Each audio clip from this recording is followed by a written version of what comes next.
Uhayyikum jami'an bitahiyatil Islam wa tahiyata ahlal jannah insyaallah.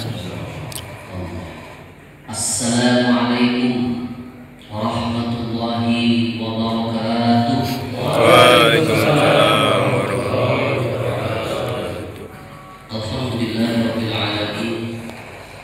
Ja'ala syahrul Allah wa syahrus siyam wa syahrul Qur'an wa syahrul rahmah wa syahrul maghfirah wa syahrul itqun minan nar. Asyhadu an la ilaha illallah wahdahu la syarika lah wa asyhadu anna sayyidana wa habibana wa syafi'ina wa maulana Muhammadin ibni Abdillah wa ala alihi wa mawala amma ba'du. Keistimewaan dari Ramadan adalah as-siyamu junnatun. Apa Pak? Bukan saum. Nah, itu tapi ini dari kalimat saja sudah spesial Pak. Dari kalimat saja sudah berbeda. Nah gitu. Makanya kita bangga dengan puasa kita. Ajarkan anak kita untuk bangga dengan puasanya. Itu begitu. Dari awal sampai dengan akhir. Jangan awal dan akhir. Di tengah-tengah, wow. Gitu Pak. Asyamu junnatun. Nah, jamaah yang Allah Subhanahu wa taala, ketika kita melakukan ibadah siam, maka akan ada satu yang tidak didapatkan di ibadah-ibadah yang lain. Salat kita tidak akan mendapatkan junnatun, tidak. Zakat kita tidak mendapatkan junnatun.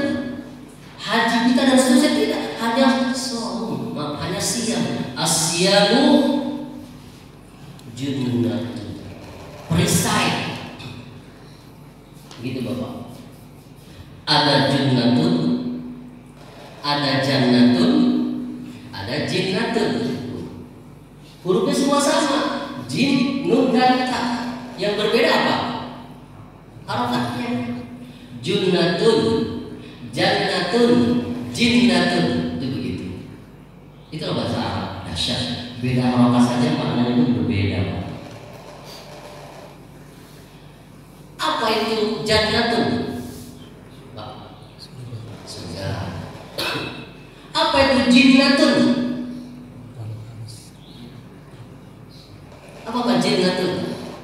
Jin bentuk jamak dari jin yaitu jinnatun. Makanya ayatnya minal jinnati wan nas. Dan junnatun maknanya adalah perisai. Nah, ketika bicara jinnatun, gitu Pak. Ketika bicara jinnatun dalam kaidah bahasa Arab, ketika bicara jannatun dalam kaidah bahasa Arab, ketika bicara junnatun dalam kaidah bahasa Arab, perhatikan Bapak, setiap kalimat dalam bahasa Arab ya, catatannya yang diawali dengan huruf jim dan nun, maka maknanya tersembunyi. Saya ulangi, dalam kaidah bahasa Arab, setiap kalimat, setiap kata yang diawali dengan huruf jim dan nun, maka maknanya tersembunyi, tidak nampak, tidak kelihatan. Contoh janin, kelihatan nggak Pak janin Pak? Tidak, masih ada dalam rahim, gitu Pak. Jin kelihatan nggak Pak? Nggak kelihatan. Makanya fitrahnya jin itu tersembunyi, nggak nampak. Jadi kalau ada jin melakukan penampakan, maka jin tersebut bermasalah. Diterima. Iya, begitu. Dan yang lebih bermasalah adalah ketika ada orang mencari-cari penampakan jin. Ada nggak Pak? Banyak. Ada banyak. Ini jemaah yang Allah Subhanahu wa taala. Nah, jin itu kan tidak nampak. Padanan katanya itu adalah ins. Kalau jin tidak nampak, kalau ins nampak. Ins itu artinya apa Pak? Kita manusia. Makanya Bapak jangan marah dikatakan makhluk kasar, karena nampak. Justru Bapak marah ketika dikatakan makhluk halus. Kamu mau ngomongnya kasar, dia nggak apa-apa ya kita makhluk kasar. Seperti itu. Ini zaman Allah.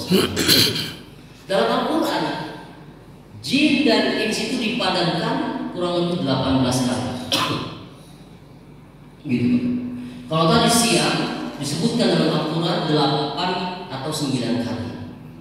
Kalau tadi saum cuma 1 kali. Jinnatun. Tadi jannatun. Kelihatan nggak? Halo? Kelihatan tidak jannatun? Enggak. Begitu. Jannatun nggak kelihatan. Tapi Nabi Muhammad SAW menyebutkan mala ainun ra'at. Segala sesuatu yang tidak nampak oleh mata, itulah jannatun. Saat ini tidak nampak surga, tidak nampak jannatun, tapi nanti di akhirat nampak tidak? Dan obsesi terbesar kita adalah masuk ke dalam surganya Allah Subhanahu wa Ta'ala. Pengen Pak? Sementara junnatun itu maknanya adalah perisai yang membentengi kita secara otomatis. Jadi orang-orang yang berpuasa dia akan mendapatkan benteng secara otomatis. Benteng dari apa Pak? Dari godaan setan. Kalau kita melihat surah Al-Baqarah ayat 183, ujung dari puasa apa Pak? La'alakum tattaqun. Tattaqun itu dari kata takwa. Takwa itu dari kata wiqayah, yang maknanya adalah benteng, jaga. Itu Pak. Sekali lagi nampak tidak? Tidak. Ini jamaah yang Allah Subhanahu wa Ta'ala. Makanya orang-orang yang berpuasa dengan baik dan benar, maka puasanya itu akan sangat-sangat mempengaruhi sikapnya, lisannya, tingkah lakunya. Masya Allah. Hanya puasa yang dapat meredam orang yang suka marah. Pak, kita sifat kita temperamen, namun ketika Ramadan tiba, kita mampu meredam amarah kita. Kita mampu meredam sifat temperamen kita. Betul nggak? Maka kalau ada orang yang temperamen, orang yang gampang marah, diprovokasi di bulan Ramadan, dia bisa menahan itu. Buka puasa jam 6, jam 6 kurang 5 diprovokasi suruh buka, dia bisa menahan amarah. Makanya istrinya tumben, ayah bisa nahan amarah. Iya nanti habis buka. Ini jangan yang Allah Subhanahu wa Ta'ala. Hanya Ramadan. Maka tadi cuma Ramadan yang bisa mendapatkan satu yang tidak didapati ibadah-ibadah yang lain, yaitu junnatun. Apa Pak? Junnatun. Dan dahsyatnya orang yang berpuasa ketika mendapatkan asyamu junnatun, maka dia akan senantiasa untuk apa Pak? Memperbaiki, meningkatkan amal soleh. Makanya hanya di bulan Ramadan, ketika ada seseorang, jangankan ketinggalan, terlambat melakukan yang fardu, ketinggalan melakukan yang sunnah saja gelisah. Ya, saya ini nggak bisa tarawih, gelisah. Masih di perjalanan nih, macet pulang, kita gelisah. Itu Pak, hanya Ramadan. Apalagi ibu-ibu pejuang saf pertama. Ibu ya, habis maghrib buru-buru gelar sejadah di saf pertama, betul nggak? Jadi habis maghrib langsung gelar bisa yang pertama. Untuk sholat apa itu? Sholat tarawih. Sholat tarawih sunnah atau wajib? Itu dahsyatnya. Jadi berlomba-lomba untuk melakukan sesuatu, berlomba-lomba untuk melakukan kebaikan, melakukan amal soleh. Makanya Rasulullah Muhammad SAW menyebutkan dalam hadisnya, "Idza jaa Ramadan futiyat abwabul jannah." Perhatikan Bapak.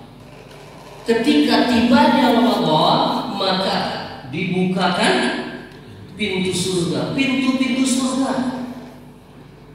Nah, para mufassirin, para ulama ini ada menyebutkan dibukakan pintu surga, benar-benar dibukakan pintu surga gitu Pak.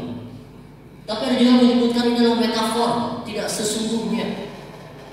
Lalu maksudnya apa? Maksudnya adalah orang begitu gemar melakukan amal soleh, orang begitu mudah melakukan kebaikan-kebaikan.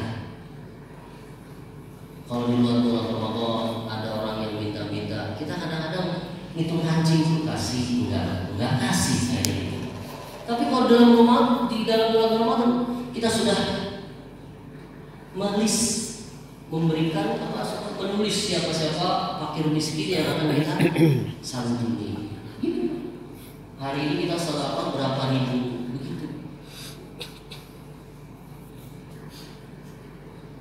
Jamaah yang Allah Subhanahu wa taala, pintu surga itu ada berapa?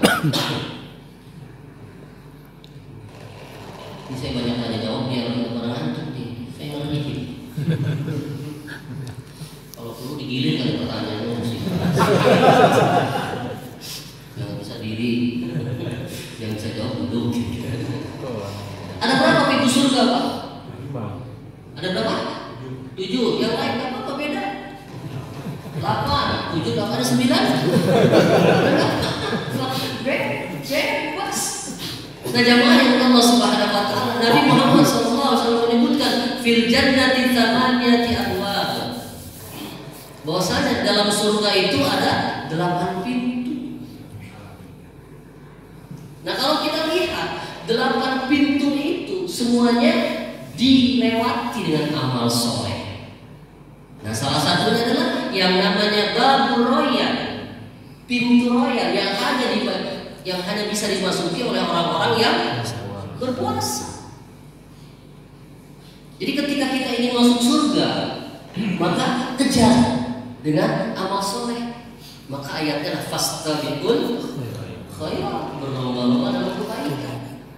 Jadi nanti jemaah dengan Allah Subhanahu wa taala ada pintu surga yang hanya bisa dimasuki dengan sholat. Ada pintu surga yang hanya bisa dimasuki dengan sedekah dan lain sebagainya. Nah itu jemaah dengan Allah Subhanahu wa taala. Ketika sekali kita ingin masuk surga, maka perhatikan amal soleh tersebut. Buru dan kita istiqomah dengan